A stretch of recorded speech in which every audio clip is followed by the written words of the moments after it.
wacha niseme kitu kimoja ambacho karibia mic kidogo, leo uko mbali na ndio na wacha niseme kitu ambacho mara nyingi watu wanasema cha uongo. Mnamsikia?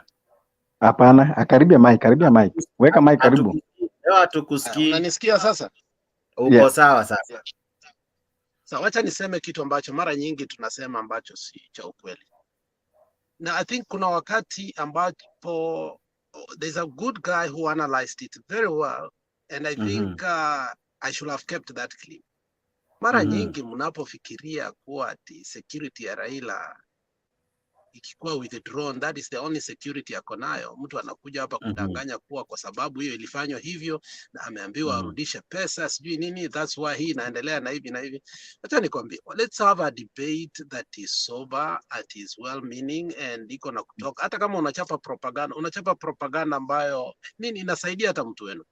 Raila has never and will never depend on the security of the Republic of Kenya. From his heydays, he understood that for his political survival, his security can never be compromised. If you look at the security of Raila, over the years, there is about 2-3 people ambao unaonanga huko nyuma kando, every time, everywhere, and more especially, ikifika kwa vitu kama maandamano na vitu vingine. Go watch out. So, ategemeange ati ameamka asubuhi, achukue AP, aende, apigiwe, security na hii. This is a guy who knows how to operate in the structure of how to keep himself safe, because he has been a target in many ways. That reminds me, that I think I've seen that clip, Alex. Is it that one that says there is a security that was with his father and is still with him? Exactly. Okay. So tusidanganye watu ambao wajajua, watoto wadogo ambao wanakuja kisiasa wafikirie kuwa Raila anaamkanga asubuhi pia ya Ruto ndio inamchunga. Hakuna kitu kama hiyo.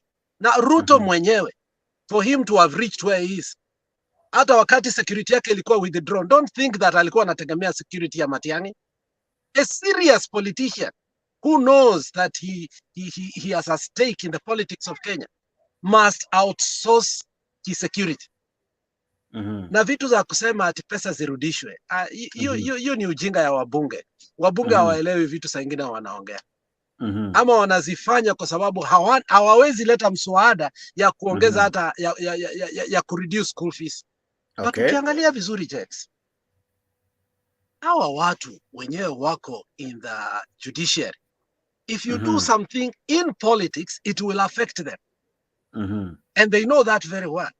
So, once you do that, ikifika kwa judiciary, it just dissipates there, because once it precipitates from the judiciary kutoka kwa parliament, muikubalie, it means that even watu wa judiciary wanaweza ambiwa rudisheni pesa ama they can be investigated. So tusichezewe kichwa hapa ati watarudisha pesa. Nani amewahi rudisha pesa?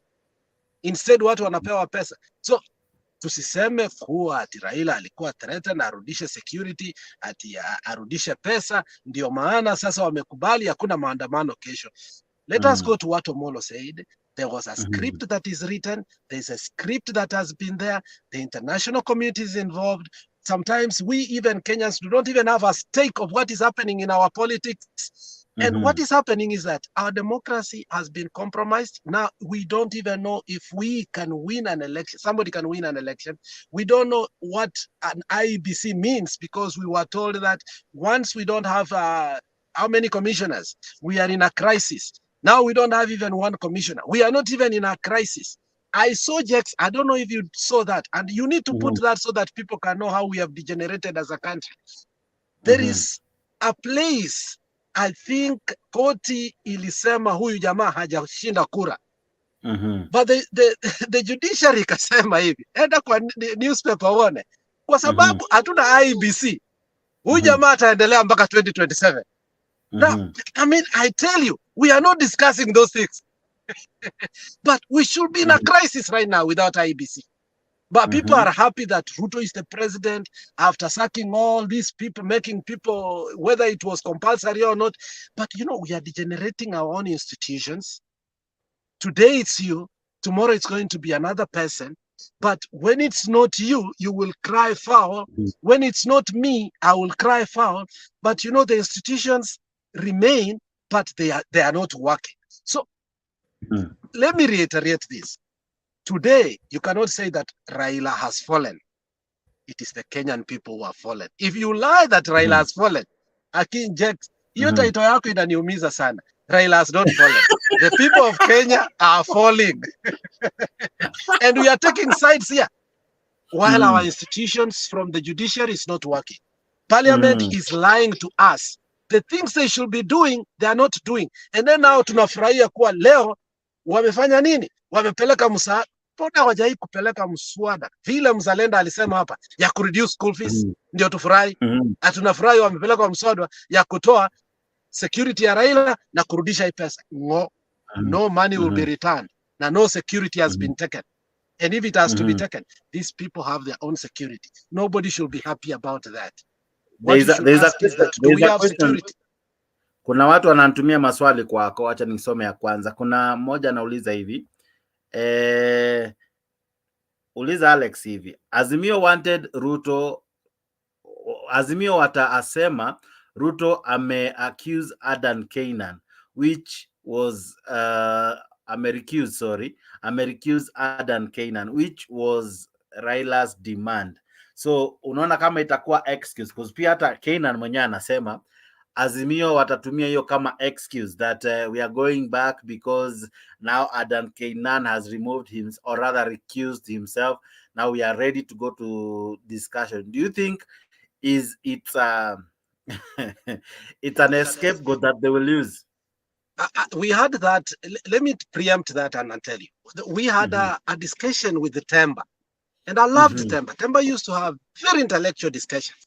And that's why I used to say he subscribes to Plato. I subscribe to whoever I was subscribing. Now, when Mutula Kilonzo came to the TV to debate about the issue, coalitions of what of coalitions, and Mutula told us with finality, if we lose this thing, we can't force these people to be with us. Why? Because what we have made is this. And you know what? We kept joking. We thought that whatever was passed by Parliament then was going to protect defection, was going to protect everything. In fact, we even degenerated it immediately by saying now we gave even a window. We did not even want to give a window of defection. Remember, we watered it down. Now, nobody can force Canaan that is in Azimio. Okay. Because the law that we passed was ambiguous. Was ambiguous, Jax. So today, we cannot, what Ruto did on his part, the post-election coalition, but also making sure that he has unified and solidified UDA. That is what we could have done with Azimio. You fold the parties. The same way he tried to do with Jubilee, whereby people folded their parties and they came in. So today we are loose canon of parties that you cannot force. And you start saying that Canaan must be with us. Of course, he subscribed to us. But again, we have Vipenge. You go to court today, which is not functional. We still will have to sit down and create new laws, new rules, ABCD that are not going to help us. So, in short, Canaan be with us or be on the other side is an issue for me. We must look at the people we have on our side, if they are good debaters, if they are formidable, if they are loyal, and if they can bring substance on our side. We don't care who they put on the other side. Let's be honest. For us, if we have people who can agitate for us, we should not be worried who they have put on that side. Because after all, ukiangalia today, you ask, who is Azimio? Unashangaa. Because from governors all the way to MPs, Wakina Jalango, if we start fighting all these wars, my friend, we can't finish them. Because then we are allowing them to win, because before we define who is Azimio, they are continuing to rule. Because these people have already gone. So for me, that is neither here or there. What is important is, can we trust Omonda Tiel? Can we trust the group that we are given? Now, what is our agenda? And if that agenda, is it attainable? Because so much before, from the beginning, when we were told our date with destiny, and I'm glad dunia ina mambo. Jana aliongea vizuri sana, ile question mtu aliuliza hapa mapema kuwa wana mimi nifanye aje, niko confused, nifanye nini? Dunia alijibu hapa vibaya, wakati vizuri sana. Jana mulimuuliza na nikacheka because he gave a classic answer. Mi maneno ya kuandamana kutoka katiba, kutoka kila kitu, watu wengine wanakuja kukula matunda yetu. Saa hii kama nitaandamana nchi yetu ikatwe, hiyo nitafanya, and that is what you should do. Wachana maneno ya kuandamana vitu watu wanaenda kukula matunda ya watu, and I agree with him. So if we have to go forward, Azimio must be serious with the people who are going to agitate for them. You said you are not going to Parliament. Are you going to accept these talks to be done in Parliament? And if they are going to be done in Parliament, remember Ruto was ahead of us. He gave the 4 memorandum to Parliament ahead of us, where he said we should even have a seat of opposition leader. Are we going to allow that? To add to Alex, yeah, we hope it will not be a replica of 2008, wakati the ile serikali ya nusu mkate. It was actually to be 50-50, but it reached a point where the principal went to Masai Mara. Walipofika kule, when they came back, tukaambiwa kwamba hata mkia ni nyama. So we are hoping we need a serious debaters this time round ambao hata kuja kutuambia hata mkia ni nyama. That's what we are saying. We hope, I want to warn you on that hizi vitu zilimalizwa vile Uhuru alikuwa Mombasa last time to pave way for the first tanker ya kupeleka mafuta. Watu walikula ng'ombe ikaisha, watu wa Turkana walikula matumbo, watu wa Nyanza wakakula. No. Wacha ile Uhuru ya Masai, wacha ile Uhuru ya Masai Mara. No, I'm just saying that these talks, before they were allowed to come forth, these people spoke, whether through their enemies or through whoever they spoke with. It was a done conclusion. Whatever that is being done right now for me and you is plastic. Don't think that negotiations are happening now. Whatever they wanted is done. Omol. It is done square. Thank you. Swali ya mwisho ambao naona ukiulizwa